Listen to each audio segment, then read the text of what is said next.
Andamos hasta el Café Bar Centro. La terraza al lado mismo del atrio de la colegiata.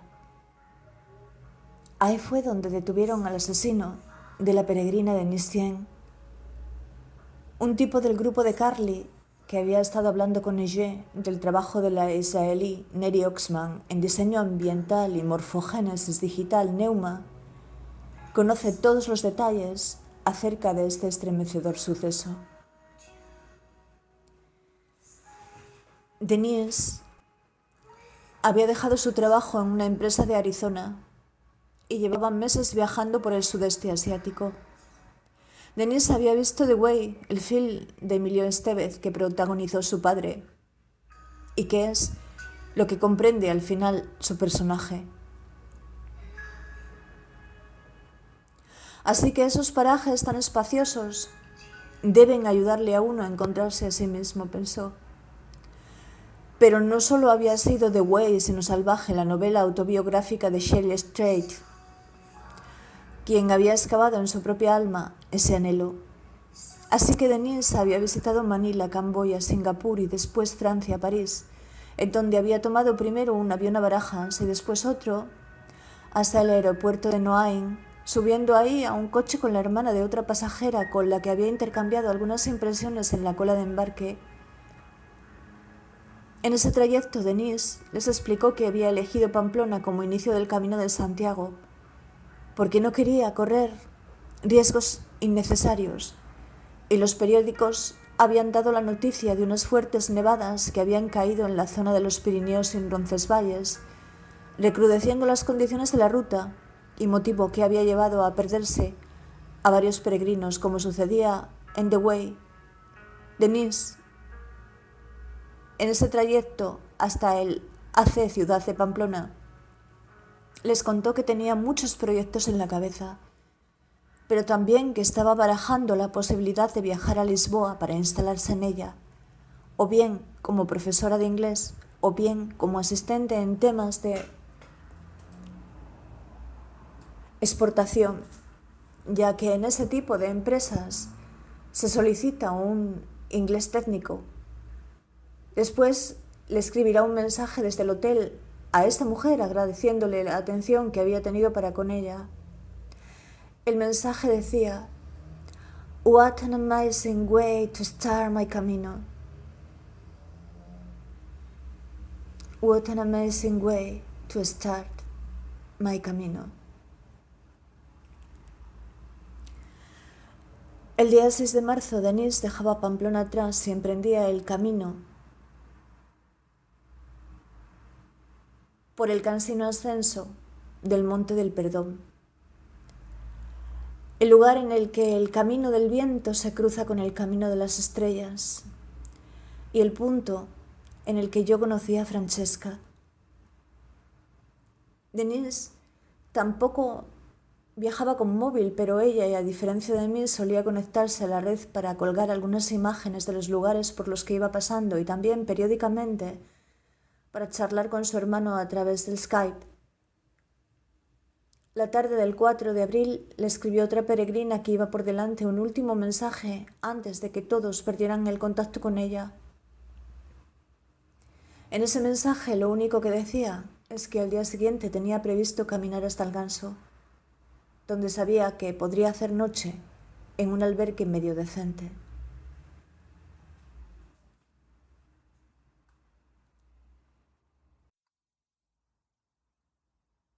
Después un silencio, hasta que su hermano Cedric se bajó de un avión en Barajas y se dirigió a una comisaría para cursar la denuncia de su desaparición, que fue lo que originó que el dispositivo por fin se pusiera en marcha. Y pronto se supo que el último en verla había sido un italiano de nombre Giorgio Cannoni, que había regresado a Italia un 14 de abril y que no recibió la llamada de su hija hasta la noche del 28, que fue quien le explicó que le habían reconocido a través de su blog y que la policía le estaba buscando.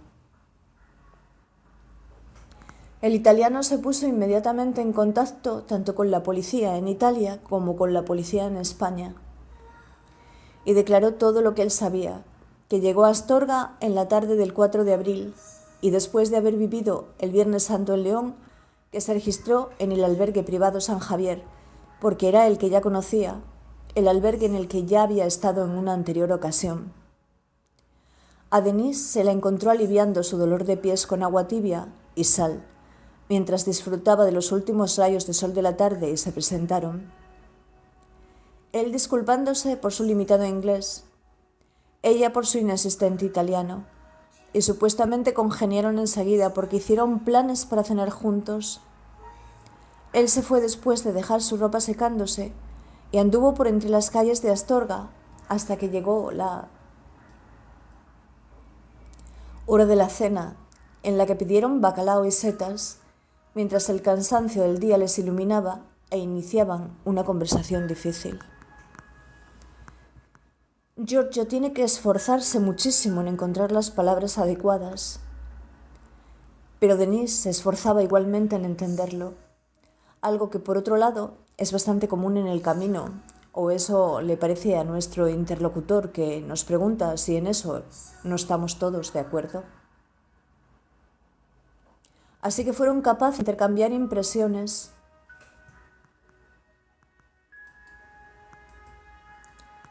acerca de los días que habían pasado caminando, y Denise le habló de sus orígenes internacionales: Filipinas, Hong Kong y Estados Unidos.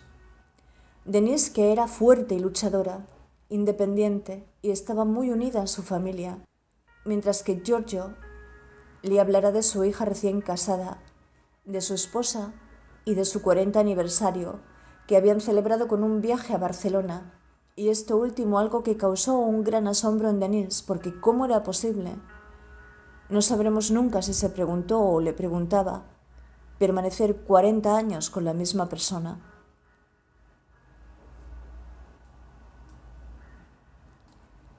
La cena no fue corta, no por la comida, sino por la conversación, que fue lo que después explicó Giorgio, que era un placer. Y por último hablaron de sus planes para el día siguiente. Giorgio pensaba asistir a misa y Denise, aunque no quiso decirle a qué religión pertenecía, le preguntó si podía acompañarlo. Así que quedaron en encontrarse en la cafetería del Gaudí a la mañana siguiente. El Gaudí se localiza en la plaza Eduardo de Castro, frente al Palacio Episcopal, y fue supuestamente entonces, ya de retirada al albergue, cuando se detuvieron con otras dos peregrinas. Una de ellas era del norte de Europa, pero hablaba un excelente italiano.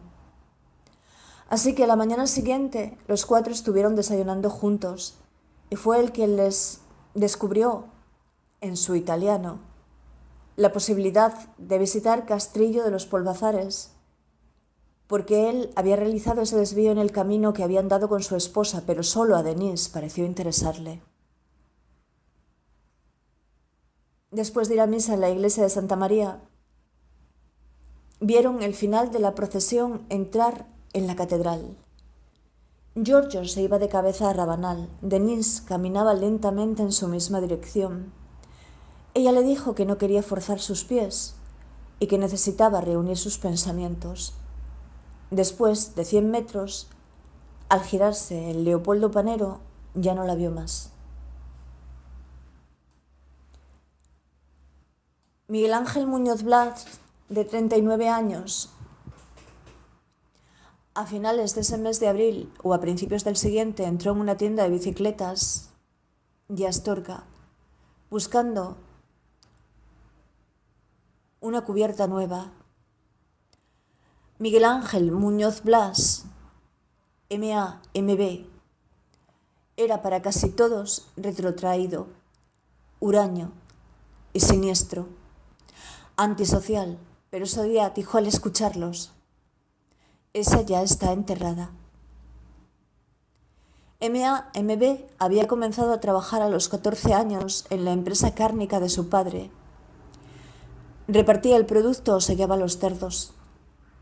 Después se cansó y comenzó a trabajar en churrería, también propiedad de la familia. Pero lo que tenía, su padre asegura que lo tenía, porque lo había reunido a raíz de su trabajo en una empresa del sector de la construcción relacionada con el hierro. Trabajo que MB pierde cuando explota la burbuja inmobiliaria, pero por el que pasa a cobrar el subsidio.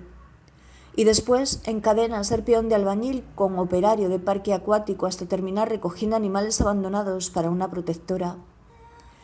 Y a aquella parcela a las afueras de Castrillo de los Polvazares, en el momento presente, se había mudado hacía 3 años. Quería tener un huerto y ovejas, y Castrillo estaba cerca de Valdemanzanas, de donde era su madre que había muerto del corazón siendo él muy pequeño. Pero ese otoño, MB se instaló debajo de una encina protegido por unos plásticos. Un vecino de Castrillo que solía salir a andar el monte fue el primero en bautizarlo como el Anacoreta, y todos creyeron que no sobreviviría ese invierno. Pero le pidió a su padre los 200 euros que necesitaba para construir un pozo, porque a pesar de esos ahorros que la policía descubrirá en el registro, era, en palabras del viejo, algo agarrado. De hecho, fue su padre quien le regaló los 68.000 euros que había necesitado para instalarse en el mirador de Gredos, con una casa prefabricada, que sería la que más tarde se hizo traer a Castrillo, donde lo que les contó fue que venía de una cooperativa en Lavaque, una ecoaldea de la que se había ido porque estaba harto de sus reglas, y cuando en Gredos le habían cortado la luz y el agua. Y también que pronto se reuniría con él su pareja, con la que tenía una hija, cierto por otra parte, pero los vecinos sospechaban que era él quien les hurtaba las hortalizas para revenderlas en Astorga. Cobraba el subsidio como parado de larga duración, pero al pan que amasaba en su horno de leña ninguno le hacía ascos. Y al principio las cosas no le fueron mal del todo, ya que solo fue después del 2.º año cuando se volvió desconfiado. Dijo haber visto a alguien merodeándolo y temía que quisieran. ¿Qué sabe uno lo que temía o podía temer?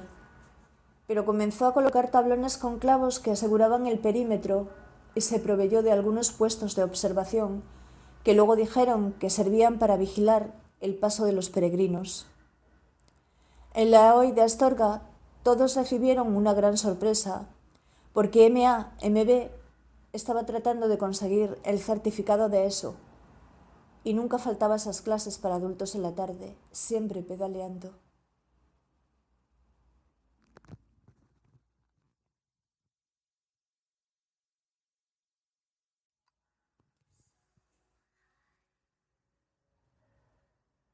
Denise andaba la calle de San Pedro alrededor de la 1 del mediodía, donde probablemente se detuvo durante algunos minutos delante de Musivaria Antigua y las ceselas de San Pedro de la Rectivía, dirigiéndose luego, y a través de la calle de los Mártires, por la LE 142 hasta Valdeviejas y después hasta la ermita del Ceomo, punto en el que da comienzo el andadero y donde quien firmaba como Love había escrito: lo que se obtiene con violencia solo se puede mantener con violencia. Seguía el camino de la Cruz del Monte, el camino que la llevaba hasta Murias de Rechibaldo para tomar 2 kilómetros después el desvío a Castrillo de los Polvazares, un pueblo de la comarca Maragata que ha sido declarado conjunto histórico-artístico porque es el que mejor ha sabido conservar su espíritu, remitiéndonos a épocas pasadas de conchas, espinas y esfinges, donde la senda de los peregrinos atraviesa nombres, honores de muerta fisonomía, donde la senda de los peregrinos atraviesa nombres, honoros de muerta fisonomía. Castrillo, tal como hoy se lo conoce, tiene sus orígenes en el siglo XVIII, aunque también conserva algunas arquitecturas de siglos anteriores que fueron restauradas en los 2 siglos posteriores. Castrillo es arriero y sus casonas de grandes dimensiones hoy lucen fachadas enfoscadas en sillería, mientras que el pavimento de sus calles, las arterias principales y sus ventrículos está todo empedrado. Los tejados de teja, con puertas de entrada de arcos de medio punto que debían cruzar sus carros para guarecerse en esos celestiales patios interiores donde las voces se opacan al calor de las tardes. Y según el catálogo antiguo de calzadas romanas, por aquí transcurría la vía Augusta número 20 de Astorga a Braga, siguiendo la margen del río Jerga. Desde Astorga son cerca de 7 los kilómetros que Denis había andado y serían alrededor de las 2:30 o quizá las 3 de la tarde. Así que parece raro que en este castrillo donde la restauración es excelente, y comenzando por Cuca la Vaina, Denis no se hubiera detenido a reponer energías dada la hora que era, aunque también sería posible que se decidiese a postergarlo hasta Santa Catalina de Somoza, ya de regreso al camino, porque por Castrillo, que es un pueblo precioso, lo que es seguro es que la calle mayor de Europa no pasa, y que no son pocos los peregrinos que han asegurado perderse en él, porque a pesar de ser turístico es muy solitario y más allá del cruceiro acecha los peligros. En cualquier caso, si Giorgio le había hablado de ello, lo más lógico hubiera sido que ella supiera que solo conseguir recto por cualquiera de las 2 calles que después del cruceiro la llevaban por el pueblo hasta conducirla fuera de él, las flechas amarillas la guiarían de nuevo al camino, aunque siempre por territorios despoblados cuando el goteo intermitente de los peregrinos prácticamente se detiene.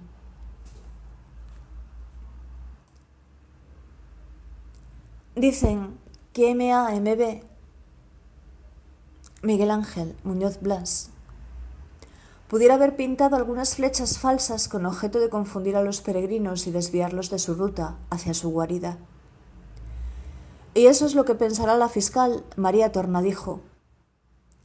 Su abogado cuenta que según el relato de su defendido, Denis le pidió ayuda para regresar al camino y que éste la acompañó, pero que tras subir la última cuesta de la pista que hacia la vía que llega a Santa Catalina de Somoza, ella se inquietó por algún motivo que el abogado desconoce, pero que ofuscó a MAMB, Miguel Ángel Muñoz Blas, y que fue la causa de que la golpeara por la espalda con un palo, aunque este dice que no la mató, porque lo que la mató fue que su cabeza dio con una piedra del terreno, y que si luego él la degolla, esto lo hace para asegurarse de que ella no sufra, y hecho por el que MAMB, tras comprobar que no tenía pulso, se la echa a los hombros, transportándola en brazos durante 2 horas. A Denis, que mide unos 63 centímetros y pesa 53 kilos, donde ya en sus dominios la desnuda quemando su ropa y su mochila, y solo días después vuelve a desenterrar el cuerpo para trasladarlo por la noche, en algunas versiones que se leyeron en una carretilla, en otras meramente en brazos. Pero él no sabe explicar por qué hace esto y por qué motivo le amputó las manos, hecho que, en opinión de algún psicólogo criminalista, además de deberse a un intento de borrar pistas forenses, porque las uñas podrían probar que hubo forcejeo, apunta a un cariz criminal mucho más complejo y aberrante. Y lo cierto es que cuando MAMB se pasee por esos parajes en compañía de los investigadores y de las cámaras de televisión, eso vamos a poder comprobarlo todos.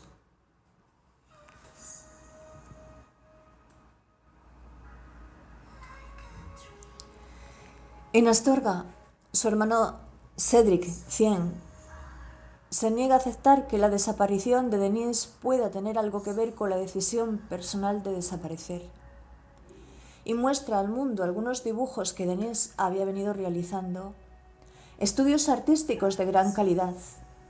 Denis les había hablado de él y de sus perros a sus compañeros de camino, perros de los que Cédric se hacía cargo mientras ella se buscaba. Algunas personas parecen experimentar serios problemas para comprender qué puede ser esta clase de búsqueda, la búsqueda de uno mismo. Hegel dice que la historia del hombre es en realidad la historia de su enajenación, y Deleuze que es la identidad la que rige las verdades de la esencia y que es la continuidad la que rige las verdades de la existencia. La policía, por supuesto, que le presta atención, pero algunos agentes son de la opinión de que las mujeres no deberían de caminar solas. O eso fue lo que escuché una peregrina que les llamó para hablarles de un lugar en Castrillo de los Polvazares, las puertas de la casa de un vecino que ella había traspasado impudentemente, obedeciendo a una invitación, pero un lugar del que llegó a creer que no iba a lograr salir con bien. Aún así, Cedric, durante algunas semanas, las semanas siguientes, y después Richard, que se llamaba, en cualquier caso, un amigo de Denise, recibieron la ayuda incondicional de un pequeño grupo de voluntarios de Astorga que incansablemente la buscaron por toda la zona. De hecho, la primera movilización policial convocó al grupo cinológico de la Guardia Civil que en abril, y gracias a Benny, un inteligentísimo animal adiestrado para seguir el rastro de un humano vivo, había identificado la finca de MAMB como el lugar en el que se perdía la pista de la peregrina desaparecida. Con tan mala fortuna que eso quedaba fuera de su demarcación, y la policía no permitió que se trajera a un perro especialista en la búsqueda de cadáveres para que el grupo cinológico pudiera completar su búsqueda. Tal vez porque, como lo describirá algún periodista español, el olfato del investigador policial es superior. Y la primera vez que esos policías vieron pajear al sospechoso, supieron que era él. Pajear, que quiere decir en el argot técnico que el sospechoso se sabe vigilado o controlado y que es el momento en que la policía establece contacto con él. Ahora bien, ¿cómo detectó MAMB que el cerco se estrechaba en torno suyo en septiembre cuando se decidió a iniciar el camino primitivo desde Oviedo? Eso ninguno de los presentes lo sabe.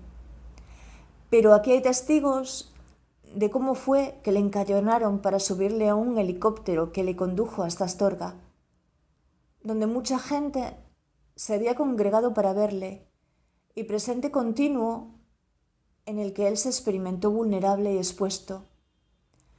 Los hechos que justifican que se retractara, y no en una sola ocasión.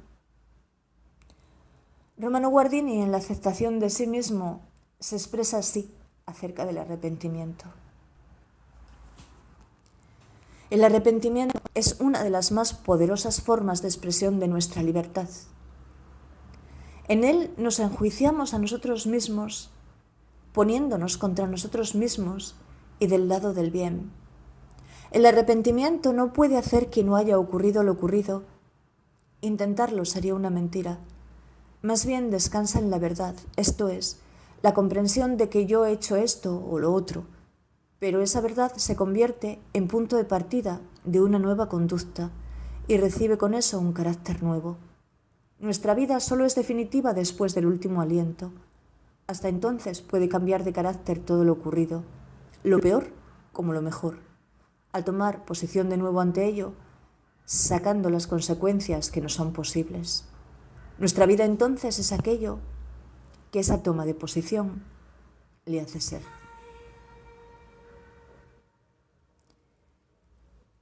Y la cuestión es, ¿conocimos todos nosotros a un hombre arrepentido en Miguel Ángel Muñoz Blas?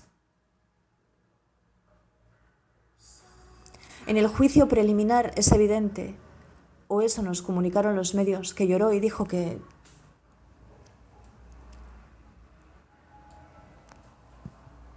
se había sentido como un monstruo al creerla muerta, pero en realidad eso no fue lo que vimos, porque lo que vimos fue un hombre que guiaba a esas investigadoras o periodistas con paraguas por una senda a través de la que pedía para sí a los cuerpos de seguridad que les acompañaban comprensión, que nos pusiéramos en su lugar, es decir, empatía. Pero aunque quisiésemos creerlo, seremos incapaces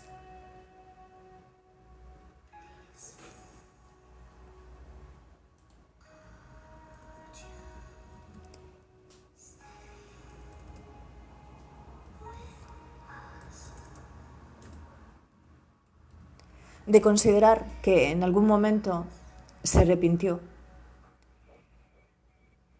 porque lo que a él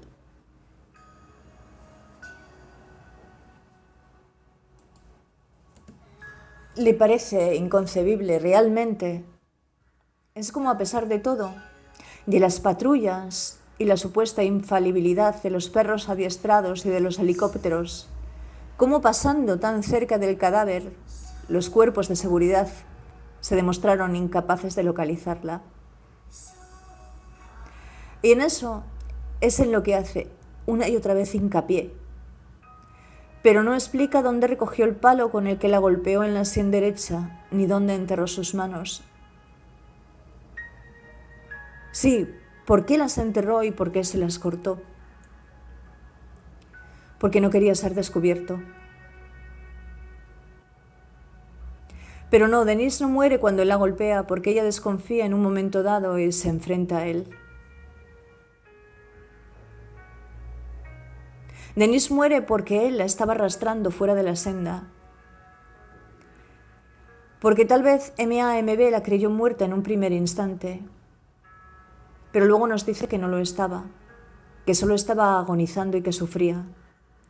Entonces, y lo que parece seguro, es que Denise se pierde y queda con su casa, y que ella misma es quien le pide ayuda, que la ayude a regresar hasta algún punto en el que el camino no tenga pérdida, porque eso, lo cierto, es que a todos nos aterra, porque si nos perdemos podemos desfallecer. Sin embargo, MAMB, por mucho que repita que no consideró lógico que una persona que le había pedido que no la dejase sola luego de repente desconfíe y lo despida sin justificación, sabremos que nos está mintiendo. Y lo sabremos porque las personas como Denise son agradecidas. Pero al margen de serlo, son valientes y nunca aceptan aquello que no se debe aceptar, ni que a uno lo sometan, ni que abusen de él. Así que podemos suponer que MAMB, antes de golpearla, debió querer llevar a cabo alguno de esos dos actos. Pero si él le secciona la laringe, y aunque nos jure que no buscaba ensañarse, solo podemos suponer dos cosas. O quería impedir que gritase, o no quería ser descubierto. Pero en cualquier caso, fue un asesino. El asesino que cegó la vida de una bella persona. Y no querer ser encerrado de por vida, por ello, no es arrepentimiento. Solo es intentarlo, librarte antes en lo posible, antes, dado que lo peor que podía ser,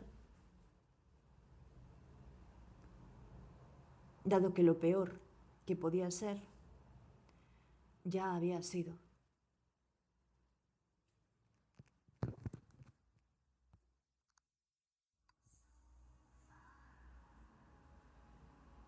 Pero lo cierto es que si no hubiera sido, dice ahora nuestro interlocutor, porque América es lo que es y los americanos lo que son. Tal vez de Denise jamás hubiéramos vuelto a saber. Sin el senador McCain, con quien Cedric se había puesto en contacto y que presionó al gobierno de Rajoy, ofreciéndole inclusive la ayuda del FBI. Y España y el Camino conocieron un despliegue de las Fuerzas Armadas hasta entonces inédito.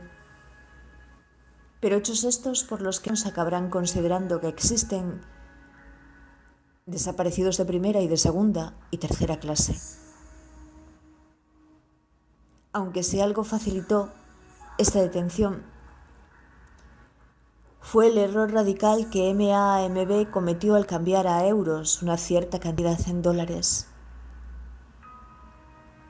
Movimiento que suscitará la sospecha en esa operaria de la entidad y por lo que se comprobarán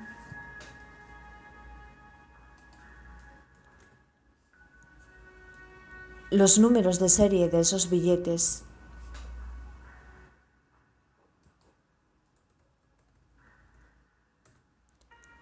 Pero MB, como trampero de ocasión que ha sido calificado, no piensa en esto, ni piensa tampoco en que si utiliza ese cajero como hace el día 11 de septiembre, está perdido, cometiendo toda esa serie de errores que Freud calificaría de actos fallidos. Esos actos en los que nuestro inconsciente nos traiciona y que es a quien pertenece el saber. Y por último, solo nos queda interpretar por qué razón. Cuando el cuerpo de Denise ya estaba en un avanzado estado de descomposición, MB, protegido por unos guantes y un pasamontañas, la desentierra, la envuelve en una saca y se aleja 2 kilómetros a cuestas con ella. Envuelto en ese hedor de la putrefacción que nos confiesa que le abomina y del que dirá que jamás se comienda a nadie que huela. ¿Con qué versión nos quedamos? La versión en la que elige ese lugar al que la traslada, lejos del agujero que había hecho el jabalí, porque cuanto más lejos la llevase, menos sospecha sobre él.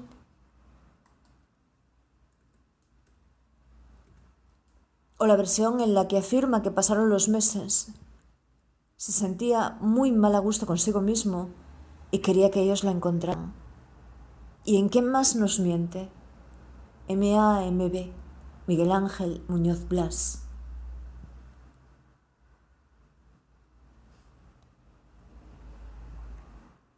Porque lo que es seguro que no miente es la autopsia. Y lo que revelaba la autopsia es que la muerte de Denise fue ocasionada por una paliza brutal. Y el informe de la autopsia, que fue filtrado, confirmó además que se le había practicado una fractura en el cartílago laringio. Sin embargo, en la zona hubo un ataque precedente, en el que un hombre con un pasamontañas agredió con un arma aturdidora a una peregrina alemana que logró escapar, y que fue la suerte que Denise Picacién no corrió.